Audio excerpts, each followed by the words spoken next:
The roar of battle filled the air as thousands of warriors clashed beneath the scorching sun. Dust and blood mixed on the battlefield as a young king, clad in shining armor, led his cavalry into the heart of the enemy lines. His sword flashed, his war cry echoed, and his men followed with unwavering loyalty.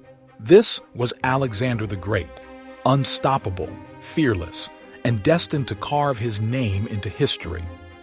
From the moment he took the throne of Macedon in 336 BCE, Alexander launched a campaign that would reshape the ancient world, forging an empire that stretched from Greece to India and earning his place as one of the greatest military leaders of all time. Welcome to History in a Hurry.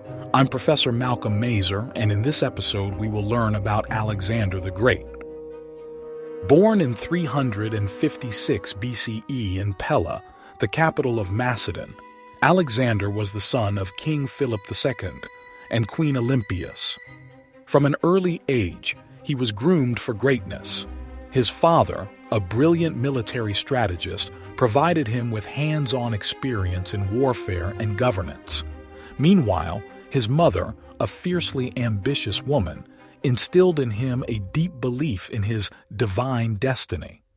Most importantly, Alexander was tutored by the philosopher Aristotle, who taught him philosophy, science, and literature. This education shaped Alexander's strategic mind and his appreciation for different cultures, which would later influence his approach to ruling his vast empire. Alexander's path to power was paved with blood. In 336 BCE, his father was assassinated, and at just 20 years old, Alexander ascended to the throne. His reign began with a ruthless consolidation of power, crushing rival factions and securing loyalty among the Macedonian nobility.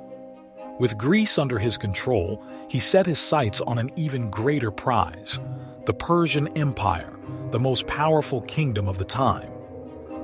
In 334 BCE, Alexander led his army across the Hellespont into Asia Minor, beginning his legendary conquest. His first major battle, the Battle of the Granicus, saw him decisively defeat the Persian governors, proving his military prowess. From there, he pushed forward, defeating the Persian king Darius III at the Battle of Issus in 333 BCE. Despite being outnumbered, Alexander's tactical brilliance allowed him to encircle and rout the Persian forces. Darius fled, leaving his family behind, and Alexander treated them with unexpected kindness, showcasing both his military dominance and his strategic diplomacy.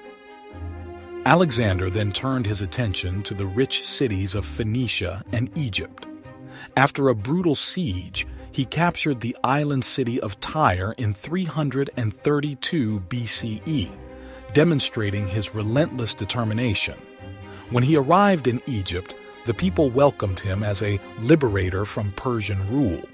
In return, he founded the city of Alexandria, which would later become a great center of learning and culture. During his time in Egypt, he also visited the Oracle of Amun at Siwa, where he was declared the son of Zeus, further fueling his belief in his divine mission. With Egypt secured, Alexander marched east to confront Darius once more. In 331 BCE, at the Battle of Gaugamela, he faced the full might of the Persian army. Despite being vastly outnumbered, his superior tactics and disciplined troops secured a decisive victory. Darius fled again, but he was later assassinated by his own men. With the Persian Empire now his, Alexander took the title of King of Kings and adopted Persian customs, integrating local elites into his administration. His goal was not just to conquer, but to unify and blend cultures, a vision known as Hellenization.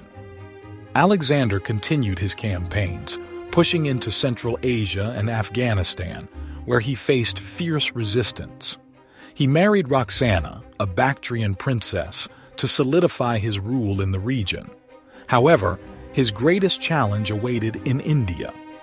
In 326 BCE, he fought King Porus at the Battle of the Hydaspes. Despite facing war elephants and a well-trained army, Alexander emerged victorious, impressed by Porus's bravery and granting him autonomy as a ruler. Yet, this battle marked a turning point. His weary soldiers, longing for home, refused to march further east. Reluctantly, Alexander turned back.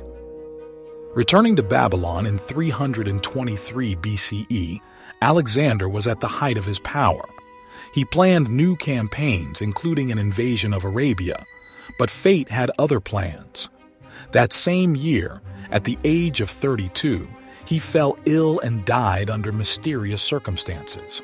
Some suspect poisoning, while others believe it was typhoid fever or malaria. His sudden death left his empire without a clear successor, leading to its division among his generals, known as the Diadochi. Alexander's legacy endured long after his death. His conquests spread Greek culture, philosophy, and art across Asia, blending with local traditions to create the Hellenistic world. Cities he founded, such as Alexandria in Egypt, became centers of learning and trade. His tactics influenced military leaders for centuries, from the Romans to Napoleon. Despite his flaws, his ruthless ambition, his harsh treatment of dissenters, and his occasional descent into paranoia, he remains one of history's most celebrated figures.